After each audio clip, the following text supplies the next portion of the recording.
lo dijo en la primera hora.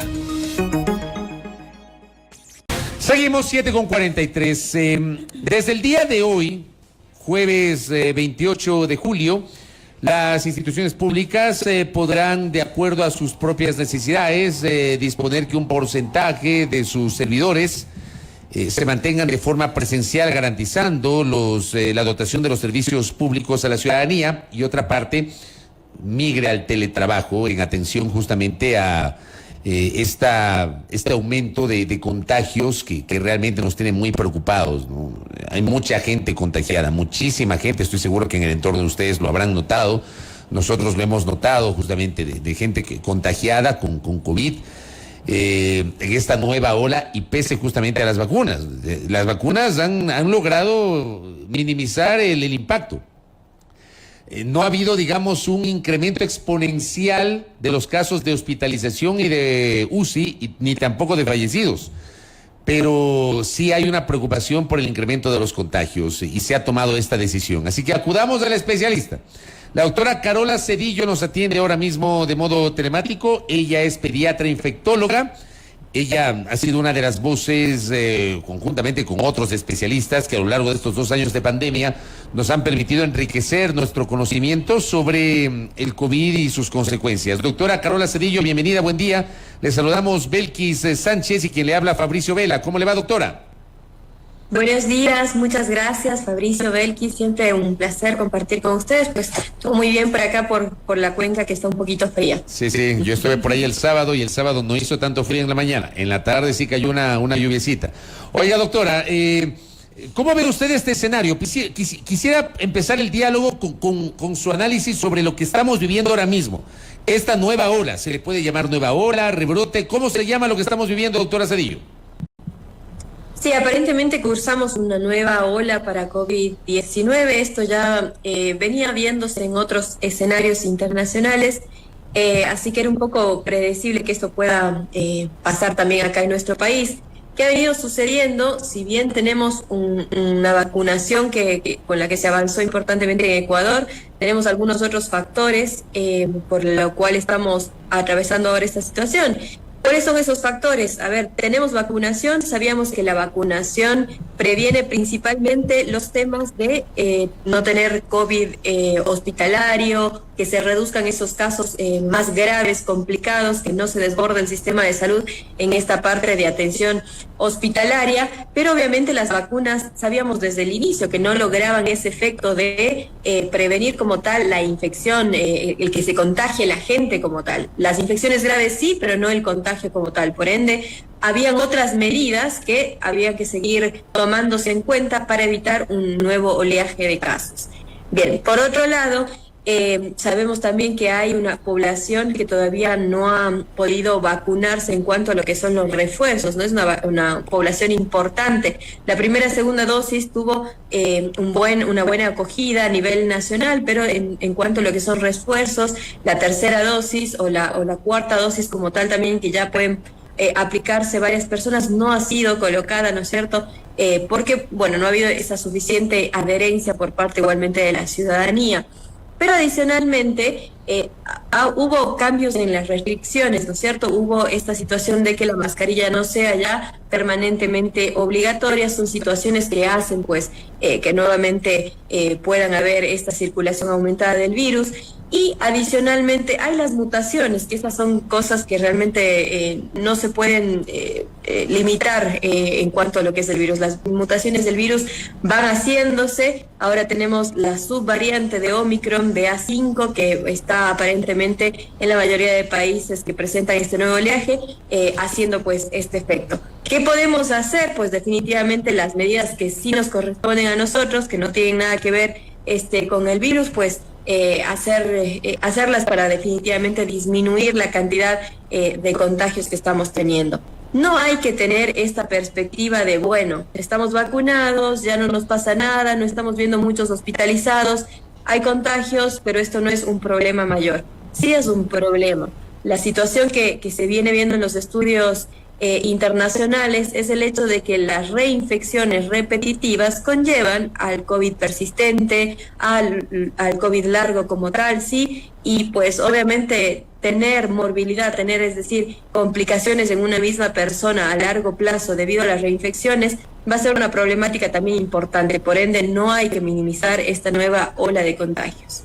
Doctora, bienvenida nuevamente. Quisiera que analicemos la información que proporcionaron las autoridades en esta rueda de prensa que se ofreció este día martes, donde se realizó la evaluación epidemiológica en el país.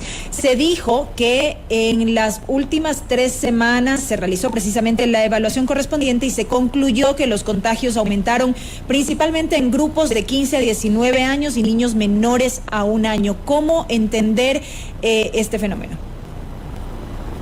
Bueno, en realidad un poco siempre los datos hay que analizarlos en el contexto de cómo fueron tomados. Siempre hacemos un poquito la crítica de que, bueno, en Ecuador, si bien han ido incrementándose la posibilidad de hacerse las pruebas diagnósticas, se disponen actualmente pruebas de antígeno, ¿no es cierto? Bueno, hay que interpretarlas en que hay que ver cómo viene testeando, a qué grupos de edad y cómo se está dando esta situación. Ahora, siempre en el tema de los niños es indispensable comprender que cuando los niños empiezan a ser un núcleo de contagio importante, más de estos niños que tienen menos de 1 año, definitivamente hay padres, hay adultos cercanos que se contagiaron primero para que haya incrementado pues la casuística en ellos. Entendamos también que la población menor de 3 años no está vacunada, así que vamos a empezar a ver en ellos también mayor cantidad de casos, un poquito más, algunos de ellos, algunos de ellos severos, obviamente porque la vacunación no ha sido aplicada para ellos en esta etapa. En el caso de los adolescentes, pues bien, la movilidad que suelen tener este grupo etario, esta situación de haber dejado la mascarilla, el perder un poco ya las medidas de bioseguridad y sentirse como tal ya vacunados, protegidos, que no hay una problemática, pues nos viene a mostrar nuevamente lo que pasaba un poco al inicio de la pandemia. Los que empiezan a cuidarse un poquito menos son quienes pues se contagian con mayor posibilidad. Pero en el caso de los niños más pequeños siempre tiene que haber adultos contagiados para que traigan a las casas el virus y se contagien ellos y empecemos a ver mayor cantidad tanto de casos, algunos leves, pero otros también que se van complicando debido a que ellos no están vacunados todavía. ¿Fue un error entonces el anuncio de abril 28 de eliminar la obligatoriedad del uso de la mascarilla en espacios cerrados, doctora?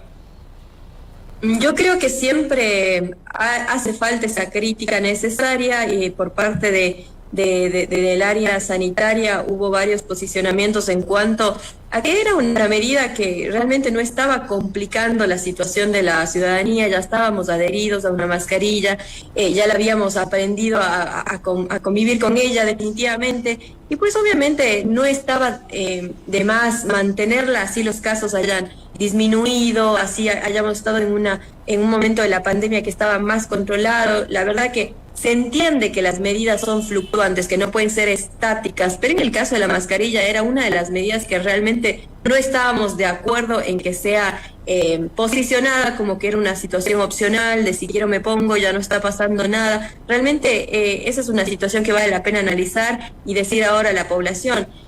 La mascarilla es una de las medidas que realmente nos sirven, nos ayudan y bueno, debíamos haberla mantenido todo el tiempo. Ahora tenemos que retomarla con mayor fuerza, pero ya nos encontramos cursando una nueva ola. Hay otro tema que me llama la atención. Se dijo también que solo la última semana los casos crecieron más o menos en 4.200 contagios adicionales. Sin embargo, el ministro aseguró que existe un aplanamiento de la curva de los casos de COVID-19. ¿Qué quiere decir esto? Bien, cuando se habla del incremento de los casos, sobre todo de la positividad que están teniendo las pruebas, vale la pena entender que cuando tenemos, por ejemplo, más de un 50% de positividad en las pruebas, que es lo que está pasando en estos últimos días, es decir, de cada 2 pruebas que se hacen, una da positivo. Bueno, si bien esto nos da una pauta de que hay una mayor cantidad de contagios, también debemos entender que estamos haciendo pocas pruebas y por eso la positividad es tan alta, que debe haber una cantidad mayor de población que está contagiada y no estamos logrando testear a las suficientes personas para saber exactamente qué está pasando. Con el tema del aplanamiento de la curva, la verdad que cuando hay un incremento pues en la tendencia en las pruebas todavía no podría hablarse de ello. Precisamente por eso lo consultaba y eso era lo que me llamaba la atención. Me imagino que en el ministerio deben manejar algunos otros datos seguramente con respecto a tema hospitalizaciones, manejos de camas, que les hagan interpretar que puede haber algún descenso. Me imagino algo así, que esa haya sido la interpretación que se haya tenido, pero normalmente cuando hay un incremento en los casos y en la positividad, no sería pues el momento de decir que estamos ya aplanando la curva, pues realmente habría que un poco preguntar e interpretar cuáles han sido los datos para el entendimiento de que se está aplanando la curva. Oiga, doctora, una de las cosas que comenté yo ayer en este espacio y también lo hice anteayer en mi espacio vespertino digital, es que claro, yo creo que aquí hay una responsabilidad directa de todos, pero yo sostengo que la responsabilidad directa primigenia es del Estado, porque el Estado tiene que llevar adelante una política pública que permita darle certidumbre a partir de sus mensajes y acciones a los ciudadanos y ciudadanas. Termina siendo así. Y en ese rubro yo siento que nos olvidamos del plan masivo de vacunación. O sea, tras el éxito de la primera parte de la vacunación, los 9 millones de ecuatorianos vacunados en los primeros 100 días de gobierno, que hubo campañas masivas, que incluso se armaron brigadas que iban a las empresas, o sea, todo esto se lo hizo masivamente. Hoy no se hace lo mismo. No debería retomarse justamente esa masificación y agresividad bien entendida en el plan de vacunación para que haya otra vez brigadas, que vayan a las empresas, que vayan a las instituciones públicas, que la gente se administre la tercera y la cuarta dosis. ¿No le ve usted ahí de esa manera, doctora? Sí, Fabricio, yo creo que hubo un relajamiento, sin duda, de la población tras varios mensajes que se podían interpretar como que la pandemia ya estaba acabando, finalizando. En algún momento se dijo que Ecuador estaba venciendo al COVID, había vencido al COVID, alguna situación al respecto. Entonces, realmente suelen ser mensajes que pueden tener intenciones que no sean inadecuadas, pero finalmente logran un efecto contrario. Y pues igual en la parte del Estado se relajó también, hubo un relajamiento tanto por la política pública como por la ciudadanía en general. Sin duda hace falta que los estados lideren y lleven a cargo su estrategia pues para que no haya nuevamente complicaciones.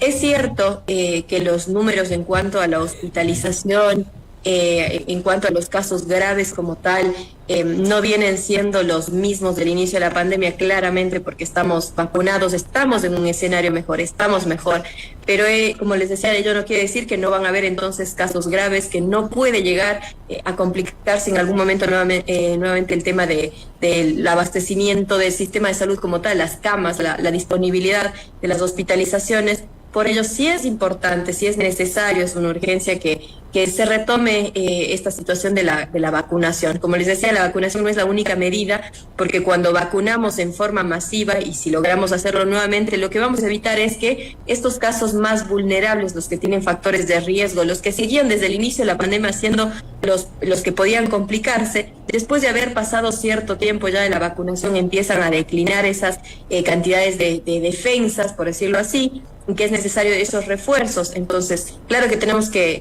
incidir en la vacunación, pero nunca como única herramienta. Todas las demás medidas son necesarias. Es importante entender qué está pasando y dar los mensajes claros con el tema de por qué se ha disminuido, por ejemplo, el aislamiento, que es otro tema importante a dar a conocer. No, pues y ahora todos estamos pegaditos, pues, doctora.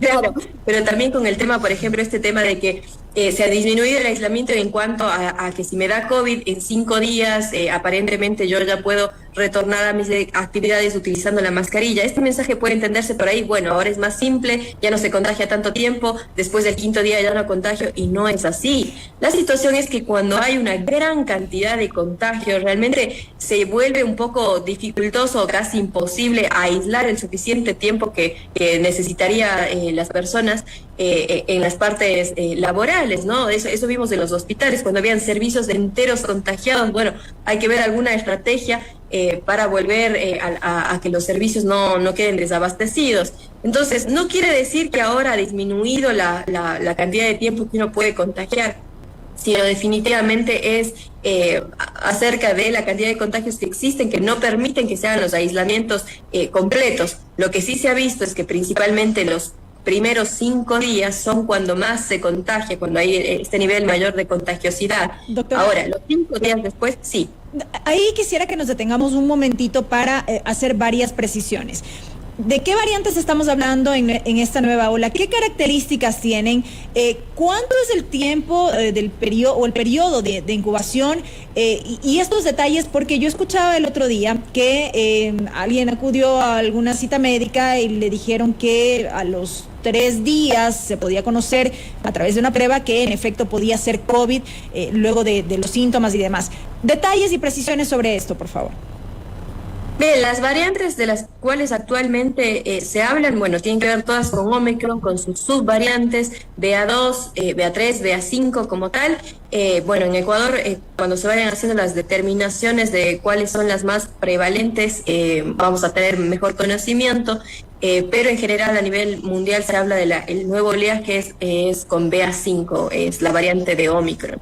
En cuanto a lo que son variaciones en los periodos, por ejemplo en la incubación quiere decir que desde que me contagio hasta que presento síntomas, sí, aparentemente parecería ser que hay un poquito de acortamiento, es decir, que se presenta un poco más rápido los síntomas que al inicio de la pandemia. ¿De cuántos días aproximadamente hablaríamos allí, por ejemplo?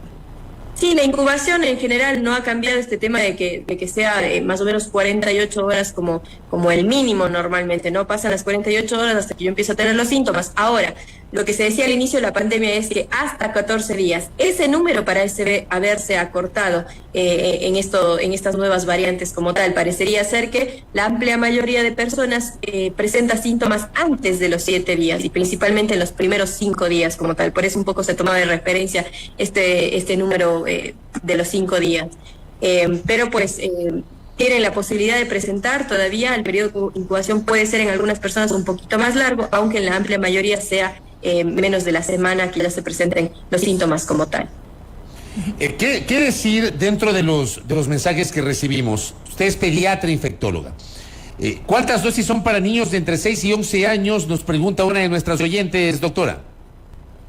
Bien, por ahora en Ecuador la normativa que existe es para vacunación a partir de los 3 años. No hemos iniciado vacunación en niños menores de 3 años. Hay países que ya lo vienen instaurando. En el caso de Ecuador tenemos a partir de los 3 años. Y pues las dosis que se están colocando, pues en realidad en los menores de 12 años son 2 dosis. Por ahora no se ha tenido la indicación del refuerzo. Esas son normativas que pone el Ministerio de Salud. Y para los niños mayores de 12 años sí se han indicado ya la dosis de refuerzo como tal. Correcto, doctora.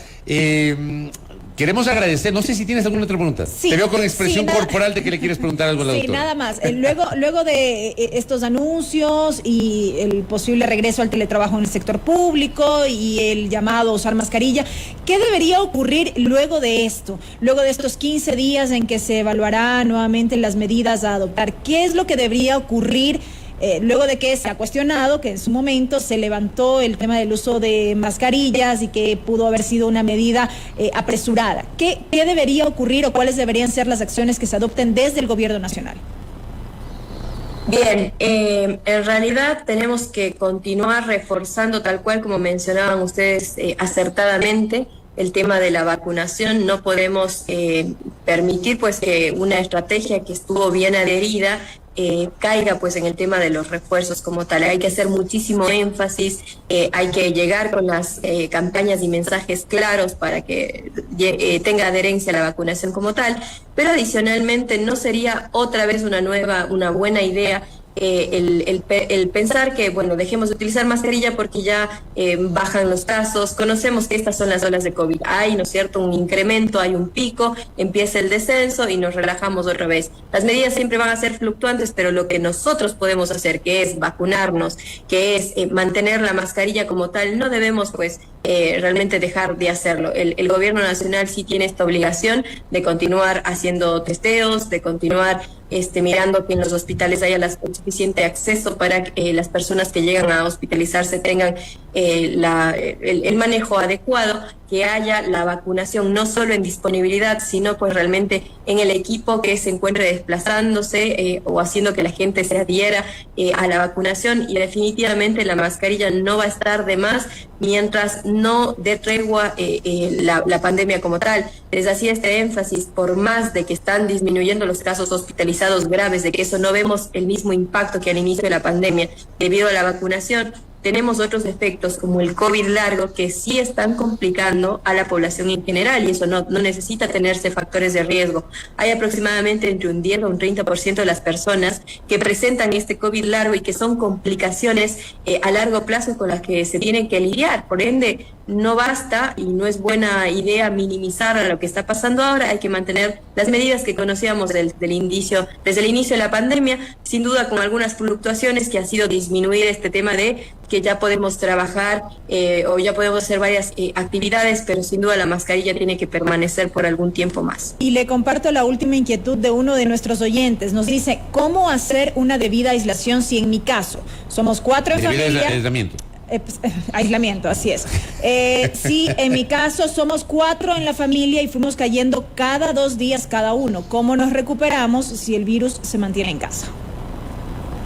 Claro, a ver, esto es frecuente, que cuando uno se contagia en casa, automáticamente los demás van a contagiarse. Bueno, esto debido a que estuvieron conviviendo en los días previos, ¿no es cierto? Entonces ya es difícil hacer el aislamiento, pero definitivamente cuando una persona tiene el COVID ya diagnosticado, es necesario que vaya a su aislamiento si tiene su propia habitación donde pueda estar, siempre con los ambientes ventilados y usando pues la mascarilla, mucho más aún si es que va a tener que hacer algún contacto con otras personas que no están contagiadas. Ahora, cuando el resto de la familia sigue contagiándose, pues bueno, lo que va a pasar es que hay diferentes tiempos en que va a recuperarse cada uno, porque esto pues depende de cuándo iniciaron los síntomas, ¿sí? Para que cada uno vaya recuperándose. No ha habido esta situación por ahora de pensar que mientras estén todos los familiares por ahí contagiados, sea mayor el tiempo que necesite las personas recuperarse, sí, como tal, sino lo que sucede es que van a tener diferentes tiempos. Lo que sí vamos a tener que hacer es que cuando cada uno deje de tener síntomas, si pueden aislarse estos 10 días totales, pues es la mejor indicación que se puede dar. Si definitivamente por diferentes razones no pueden llegar a aislarse todos, el uso de mascarilla es indispensable, porque todavía se pueden contagiar a las personas durante los 10 días desde que iniciaron los síntomas. Entonces, en realidad lo que hay que hacer es tener los cuidados necesarios según la presentación del inicio de los síntomas como tal, para entender la duración de la posible contagiosidad. Correcto, doctora, gracias por el tiempo, por ilustrarnos con su conocimiento sobre este tema. Muy amable. A ustedes, muchas gracias. Muy gentil. Carola Cedillo, pediatra infectóloga, hablando justamente sobre la situación sanitaria, que no es chiste, la que estamos viviendo en el Ecuador. Primera plana. Todas las noticias, todas las voces.